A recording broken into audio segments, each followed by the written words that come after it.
Bon, Christophe et Shavuot, mes chers amis, on va poursuivre dans Pirkei Avot, le chapitre 3. On avait déjà fait le premier enseignement de Rabbi Akiva, et là, dans la Mishnah 14, c'est toujours Rabbi Akiva qui continue et dit, Hu Haya Omer, il disait régulièrement, Chaviv Adam she Nivra B'Tselem, l'homme est précieux car il a été créé à l'image, donc entre parenthèses de Dieu, en fait, une marque d'amour particulière lui a été notifiée par le fait qu'il a été créé à l'image de Dieu, comme il est dit dans le 9e chapitre de Bereshit, au verset 6, car c'est à l'image de Dieu qu'il a créé l'homme. Deuxième enseignement, les enfants d'Israël sont précieux car ils sont appelés les fils de l'Éternel. En fait, une marque d'amour particulière leur a été notifiée par le fait qu'ils ont été appelés les fils de l'Éternel, comme c'est dit dans le 14e chapitre de Devarim, vous êtes les fils de Hachem, votre Dieu.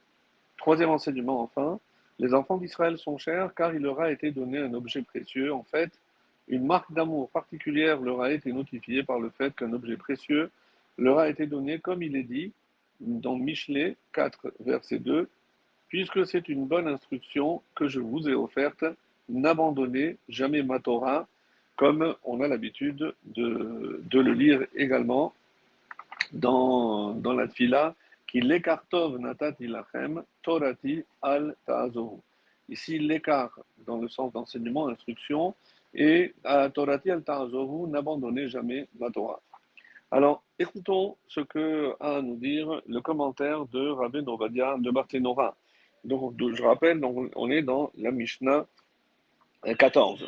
Et voici ce qu'il est dit. Le Rambam a expliqué que l'enseignement qui est cité ici vient nous dire que Akadosh Baruch Hu, le Saint béni soit-il, a manifesté ce qu'on peut appeler une marque particulière d'amour à l'homme quand, lorsqu'il l'a informé du secret de sa création, comme c'est marqué, constate que j'ai été créé à l'image de Dieu. En effet, celui qui dispense du bien à quelqu'un et il doit l'informer de ce bienfait qu'il lui a fait. Pourquoi?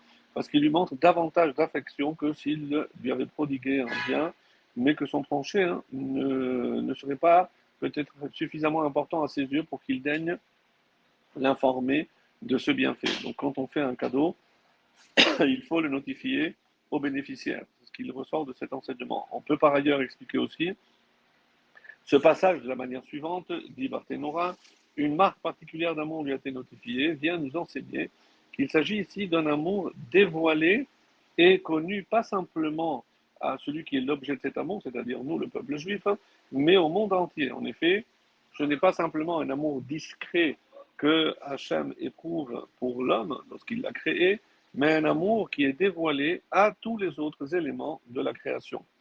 Et enfin, puisque c'est une bonne instruction que je vous ai offerte, en effet, l'avènement tout entier de la création, comme il est rapporté dans Bereshit au premier chapitre, le verset 10, Dieu vit que c'était bon, et ben, ne fut réalisé que pour la Torah, qui elle-même est appelée l'écart. N'oublions pas que même le premier mot, Bereshit, comme l'explique d'ailleurs Rashi, Bishvil Reshit, c'est pour la Torah, pour le peuple juif que Dieu a créé le ciel et la terre. Et comme on peut attester donc aussi du verset, deuxième verset du 32e chapitre de Devarim, que mon instruction se déverse comme la pluie. Et c'est encore une fois le même enseignement. En hébreu, ça donne Ya'arov Kam Matar Likri dans la paracha de Ha'azidon. Donc, l'écart, on retrouve ici le même terme, Likri, mon instruction, se déverse Ya'arov Kam Matar, comme la pluie. Et le Midrash Shmuel, sur cet enseignement, donc on avait dit qu'il avait l'habitude de dire aimer est l'homme qui a été créé à son image.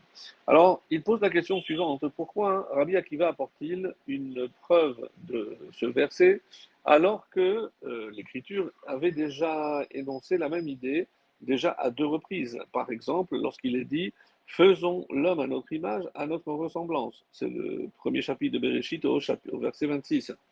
Et la suite aussi, Dieu a créé l'homme à son image de Dieu, il l'a créé.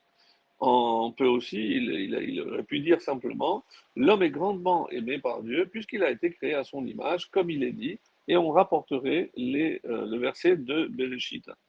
La réponse que propose le Midrash Samuel tient en ceci que dans la Torah, le verset qui est cité par Rabbi Akiva, car il a fait Dieu à son image, vient expliquer, il a fait l'homme, pardon, à son image, vient expliquer pourquoi celui qui verse le sang de l'homme, hein, comme le verset le dit dans Noir, par l'homme, son sang sera versé. Donc le plus beau témoignage d'amour de Dieu pour l'homme, c'est de l'avoir informé de l'importance justement qu'il attachait au fait que l'homme avait été créé à son image et que porter atteinte donc à l'homme, c'est comme si on portait indirectement atteinte au Créateur, à Dieu lui-même. Et c'est comme ça donc qu'il continue le Midrash Moël, et c'est pour cela que il y a la peine de mort qui sera appliquée à ce meurtrier. Selon donc cette explication, l'amour de Dieu s'étend à tous les hommes et pas simplement aux enfants d'Israël, puisque chaque être humain, chaque être sur terre a été créé à son image et à sa ressemblance. Autre explication nous propose le Midrash Moël, le mot Betselem dans la Kabbale désigne généralement le halo qui entoure la tête de chaque juif et qui disparaît à l'approche de la mort. Donc comme une sorte de nuée, d'une lumière qui l'entoure, et ce halo provient justement du rayonnement de la présence divine qui, depuis qu'on a reçu la Torah au Sinaï, réside sur les enfants d'Israël uniquement pour les protéger des dangers physiques et spirituels.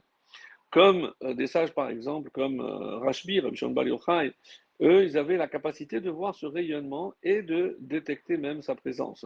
De cette façon-là, ils pouvaient savoir si une personne était injuste ou un méchant et qui est un foyer de force néfaste et ne bénéficie pas de ce rayonnement.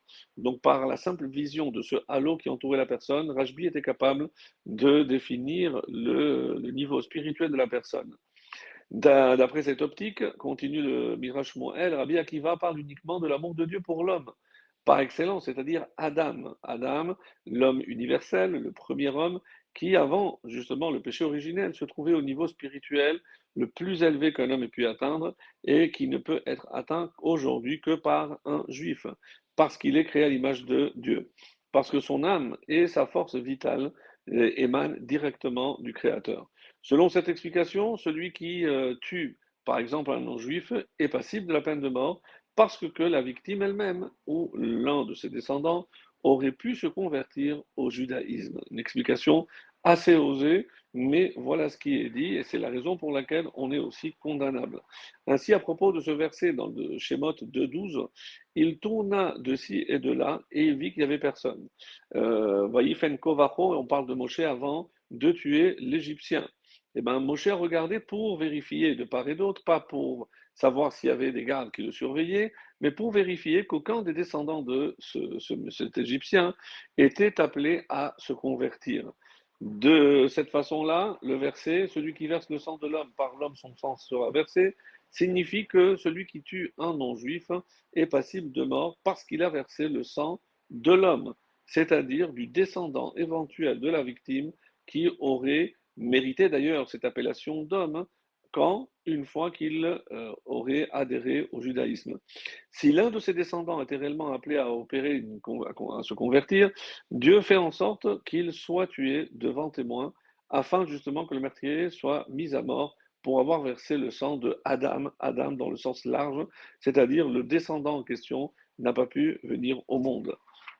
Rabbi Yitzhak offre une autre explication différente de notre Mishnah, et pour conclure, d'après lui, Rabbi Akiva s'oppose à la recommandation d'Akavia et Menalel, qui avait dit, je vous rappelle, considère trois choses afin que tu ne sois pas livré aux mains de la faute, de la transgression, sache d'où tu viens, où tu vas et devant qui tu es appelé à rendre des comptes, parce qu'elle peut conduire à la dépression. Il affirme au contraire que le fait de regarder les aspects positifs de l'existence, au contraire, incitera l'homme à réaliser son potentiel spirituel. Par exemple, s'il pense à ses origines, il doit se rappeler qu'il a été créé à l'image de Dieu. De même, la mort ne doit pas évoquer la décomposition de son corps, qui sera par la suite rongé par les vers, mais la vie éternelle qui l'attend dans le monde de l'au-delà.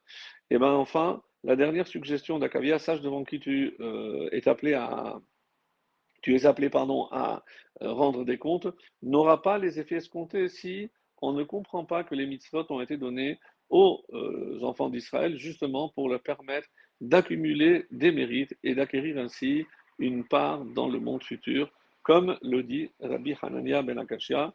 Le Saint béni soit-il a voulu conférer du mérite aux enfants d'Israël, et qu'est-ce qu'il a fait? C'est pourquoi leur a donné la Torah et de multiples commandements.